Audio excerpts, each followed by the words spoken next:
There's a message in the road.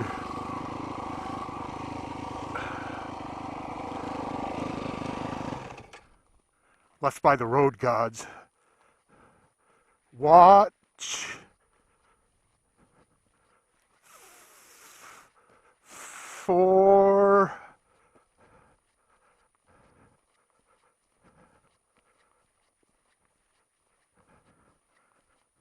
cattle. Huh. Are they dropping from the sky? It's going to be one of those days.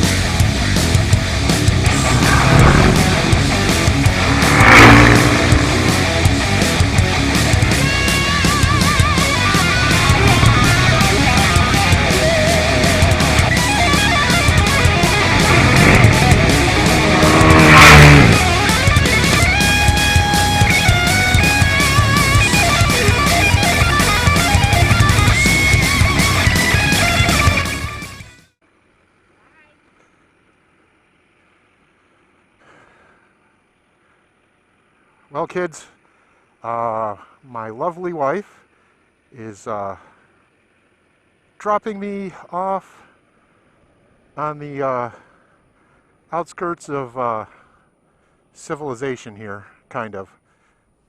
There goes my ride. I am going to head down this little dirt superhighway a little ways, around that funny looking little hill. We're going to cross over and head to the Bighorn Mountains. We're going to head west and we're going to go up to Harquahala Peak. So let's get this sucker started up and get on our way.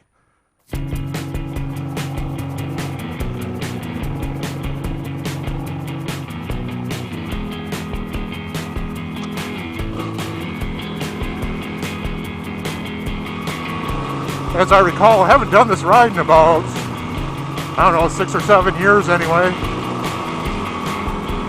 And I've never camped on the mountain, so that'll be a new experience.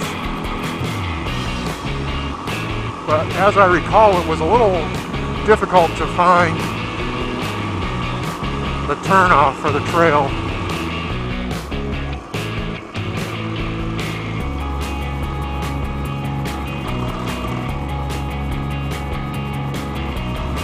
Well, we get to cross under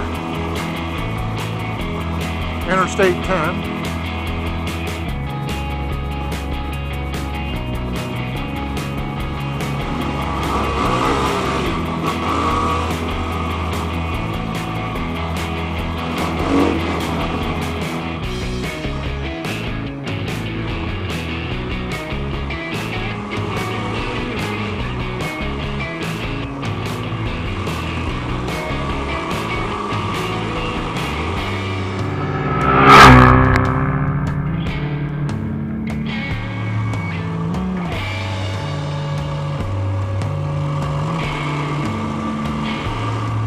So we finally made it just to the north of the Bighorns. That's what's right over there. Little cattle area with cattle in it. They're all waiting to become cheeseburgers. I'll just stop for a water break and we'll take in a little bit of the mountain view. Nice jagged mountains. So I'm trying to take it a little easy today for multiple reasons. Number one, I'm by myself and I'm not expected back until tomorrow morning because I'm going to camp up on Harquahala, and I've got 2 packs on. I've got my Camelback with 2 liters of water, and I've got a day pack on top of that with more water and tent and supplies and stuff like that. So I'm running with about maybe 40-pound pack on my back, and the bike's undersprung to begin with. Plus I've got 2 more liters of gas strapped to my back fender, so remaining upright is optimal today.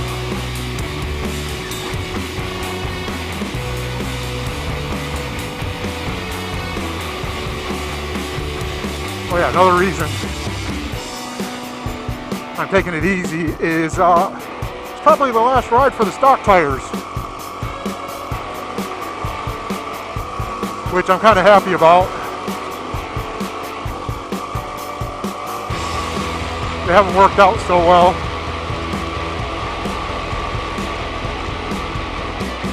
Although I'm kind of getting used to them.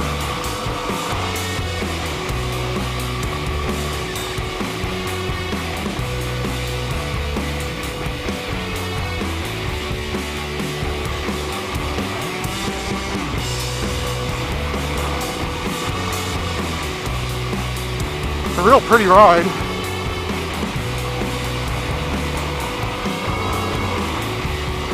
First time I did this, I was playing Ride Master for a ATV club.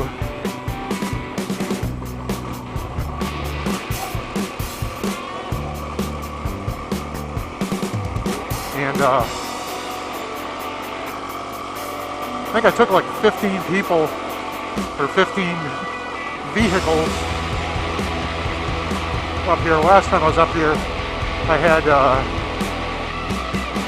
my Rhino and just went with some friends.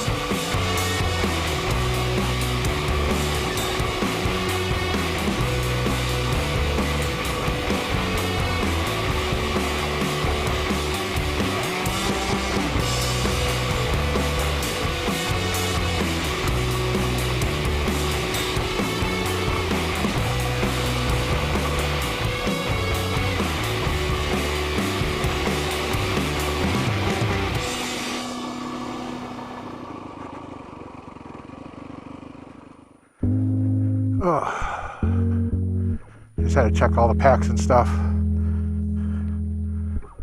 Oh dear. 40 pounds is heavy on your shoulders when you're bouncing around. I'm trying to split between stand up, which I want to ride like, but weight's a little heavier on my shoulders, and sit down where I don't have the control, but it takes a little of the weight of the pack off me. Still in the bighorns. I'm trying not to get to the top of the hill too quickly, because once I get up there, there's not a whole lot to do other than look at the scenery and get the camp set up. Oh, we're coming out the west side of the bighorns.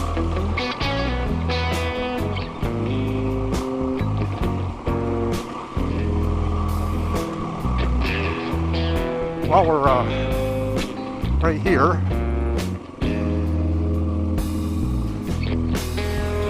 there's our final destination, that large peak over there, which probably looks minute from YouTube land, but it's pretty big. It goes up 5,600 feet, and we started out at about 1,300, 1,200, 1,300, so I'm going to go up about 4,000 feet.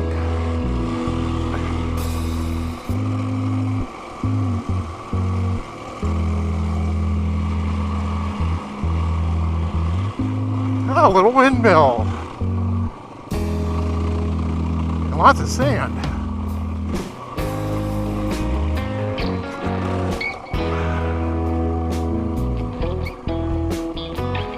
Stop by and check stuff out.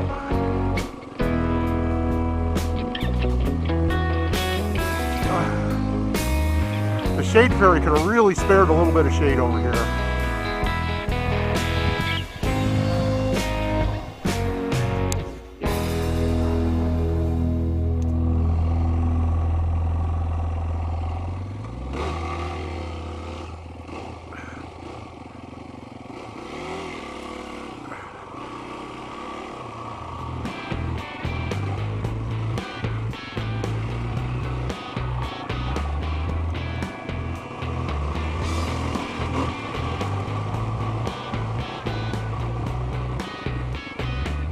This is where we hit pavement for a little bit. Make this a dual sport ride.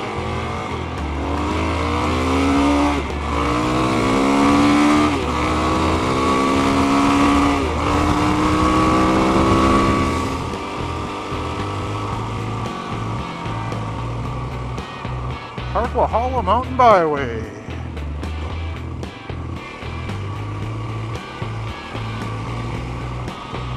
Alrighty, pull into the staging area here. Now you probably would say, why didn't you just drive to the staging area? But what fun would there be in that? Have to spend another 25-30 minutes on pavement. We're going to check our packs out, make sure that everything is copacetic, and get on our way up the hill.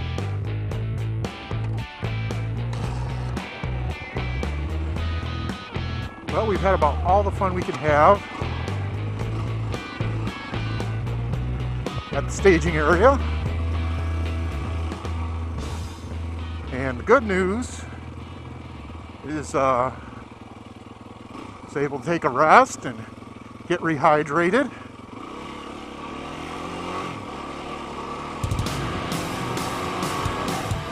Read a little bit about the mountain and a couple things I didn't know. The bad news is somewhere the last little bit of the trail around the Bighorns, I lost my fuel reserve. I had two Primus aluminum bottles strapped to my back fender, and they're disappeared.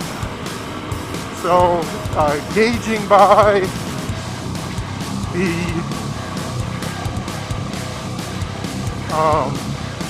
fuel test I did a while back, it's 90 miles. I believe I'll be about 43 at the top of the mountain, which will give me exactly 4 miles of reserve, possibly, but I've changed the map since then. So this one may be a pushing effort at some point tomorrow. Hopefully I can find my bottles on the trail. So we're going to push on to the top of the hill and have a good time.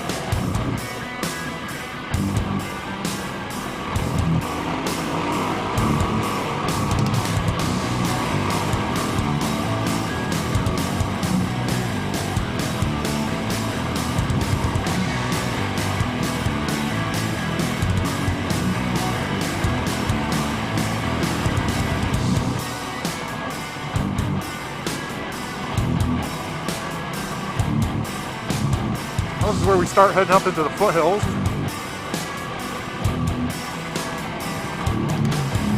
Very steep, we're gaining elevation pretty quickly.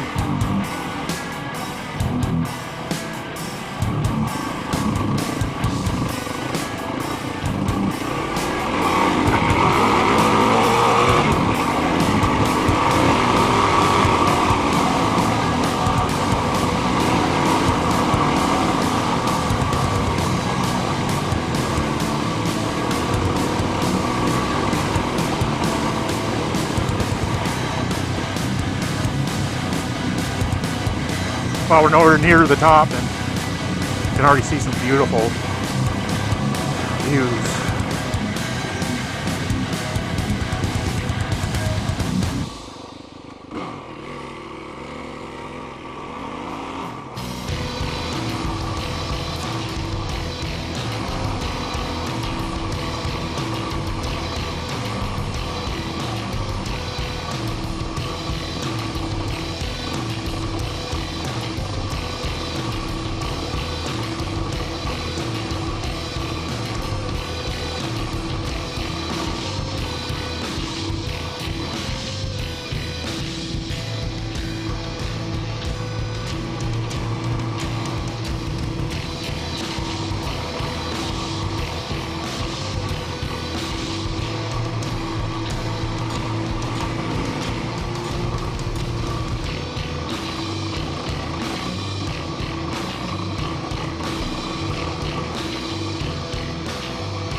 Let's see, I forgot to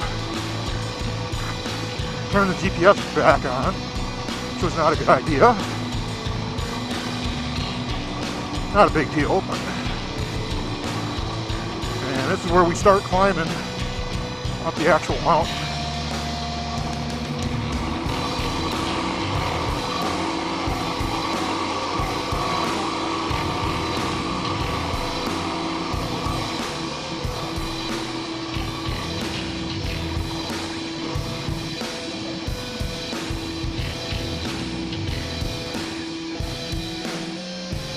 Well, I decided to stop here because it's a nice overlook, and we're at 3,600 feet now. We're going to be up at 5,600. And the next, well, as the crow flies, 1.7 miles, but in the next 3.5, 4 miles, we're going to gain 2,000 feet of elevation from where I'm standing right now. So we got a little steep climb here, and scenery just keeps getting better and better. I wish they made a camera that would show you what I'm seeing now. Pretty cool.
Well, if you're, most people have heard this a million times, but if you're new to point of view, action camera stuff, they don't show the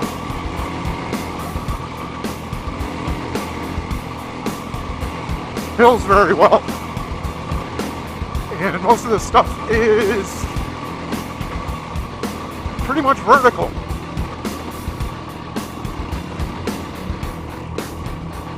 So I haven't really been chatty.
Look at that. No problems.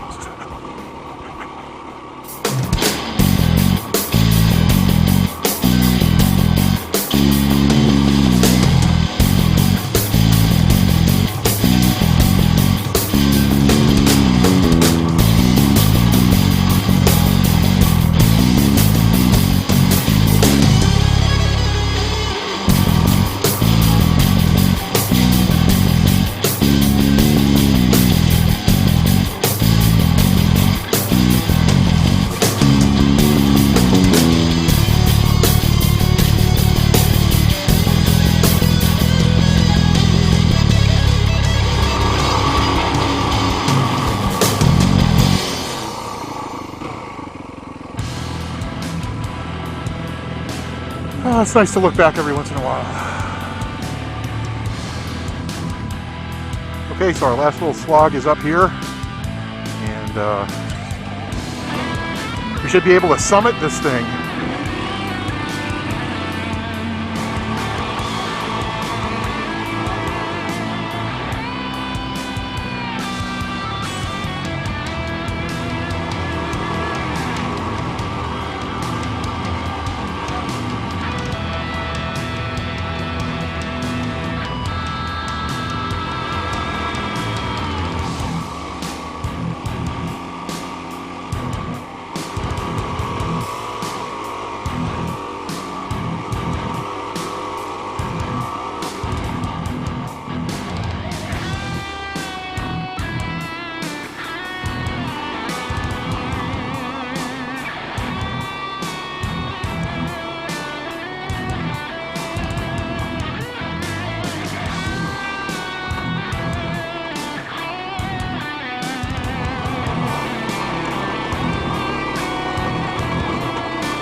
Summit! Woo! Yeah, baby! We got the top.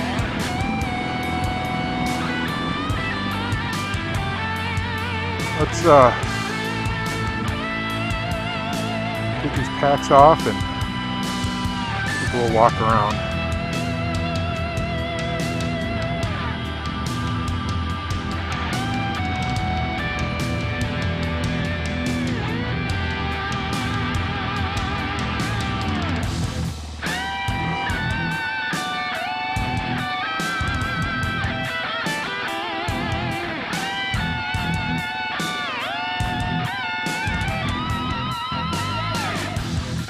So this is it, this is camp. I'm gonna put the tent over, maybe up there a little ways. You got everybody's way. Got a nice overlook. Alright, before I take you through a tour of the little bit that's up here, I'll show you camp. First thing, motorcycle parking. You gotta have a nice spot for the bike. With a nice overlook. We're, as I mentioned before, we're about 5,600 feet. I've got my little kitchen set up here. There's even a little rock chair with footstool. Can't beat it. It's facing the wrong way, but who could argue with that?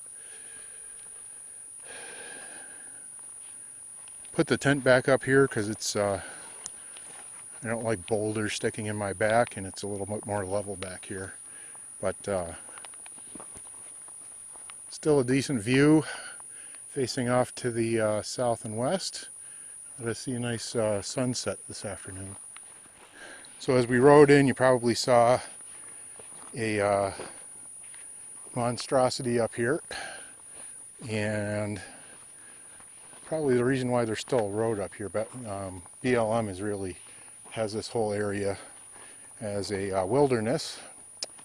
But this is a microwave station, and I know this is 2 in 2 weeks, but I don't have an affinity for microwave stations. But this is for the CAP, or Central Arizona project. It's a water project that brings water from the Colorado River into the agricultural areas of Arizona.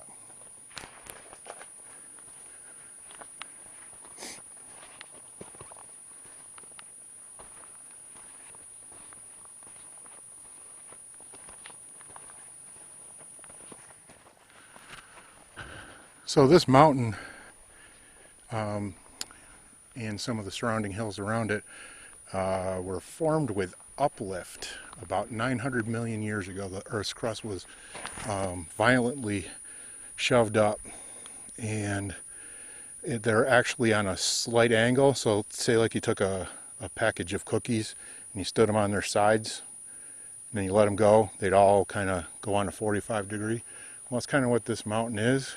It was underneath an ocean for millions of years. It was filled in with limestone sediment and whatnot. and the first uplift was caused by volcanic activity, and volcanic rock filled in between the slabs. And then once again, the over time, that rock was baked again, I guess you'd say, and the limestone deposits and all that were cooked into hard rock, and then another uplift occurred and pushed up these I guess it's actually the whole plateau thing. This used to be a plateau, I believe, on the same level as Flagstaff, which is the Kaibab Plateau, something like that. I'm not that well versed in geology to comment on that, but so next up is the Solar Observatory. The Smithsonian Institute sent a team out here in 1920 to record solar activity, seeing as how this is a high peak for miles around, and at 5,600 feet you can see pretty much anywhere. There's a 4 or 5 person team that lived here for 5 years. The road I rode up on was not the original road. There was actually a pack road where they used pack mules, and that's actually how they got up here and brought all the stuff up to construct this building.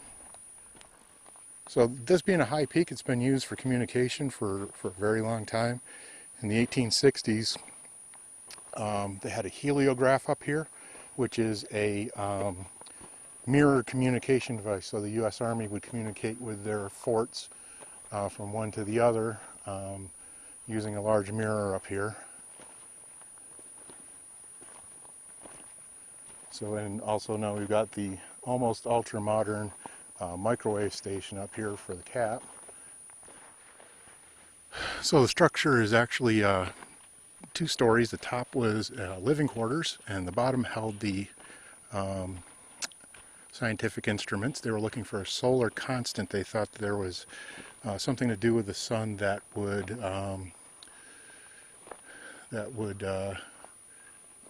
change, would have impact on the Earth's climate. So the instruments would be down at this level, and then up above would be the kitchen and bedroom and dining room and things like that. I believe it's Charles Moore, and his wife moved up here as newlyweds. In 1920, he moved up here. In 21, she moved up here. The building didn't even have siding on it until she moved up here in 1921, and he added a shower and inside facilities. And this right here is the cistern that held water. They had to actually haul the water up from a mile away and 1,000 feet below to get it up here.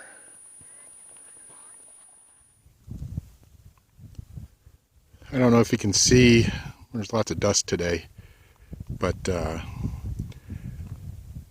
there's a road we came up on. It switches back and forth all along that ridge way out there. I can't even see the paved road that I came in on. 5,600 feet above the valley floor, or above sea level.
Well, just over my shoulder you can see an awesome sunset.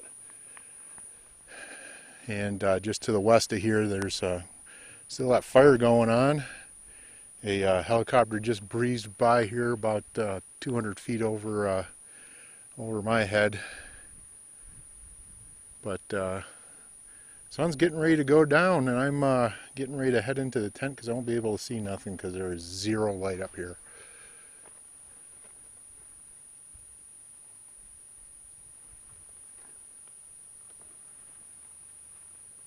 Just a great sunset. No clouds for it, but that smoke's giving us a little orange glow. So I'm going to hit the hay, and we'll see you guys in the morning. Well, we made it through the night without any bobcat or mountain lion attacks. I'm getting ready to fix up some breakfast, and sun's getting ready to come up. Actually had some fog about an hour ago. That lifted, kinda. Take a trudge up here.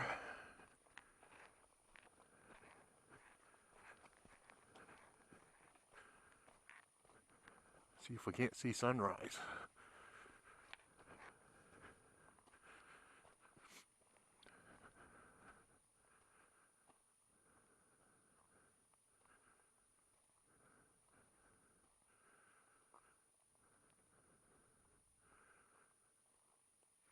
Well, it's still working on it. I'm going to get packed up and head out. Well, one last gander over the summit, or off the summit, and if I don't have enough battery to make it all the way to the bottom, appreciate you watching my videos. Please like, subscribe, share. Adios.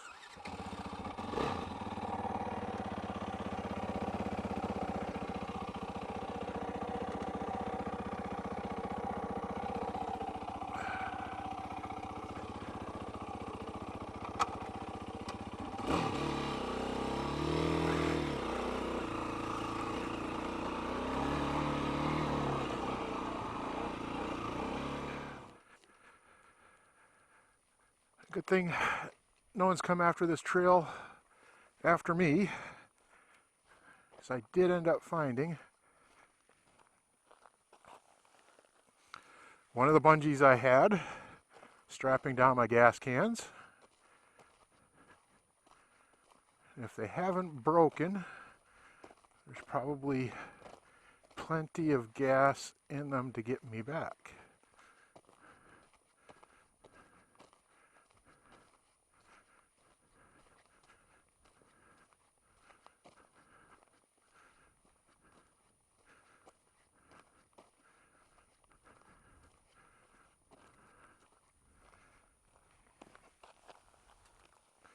One full one. Two full ones. We're just down one bungee cord and I can deal with that. Awesome.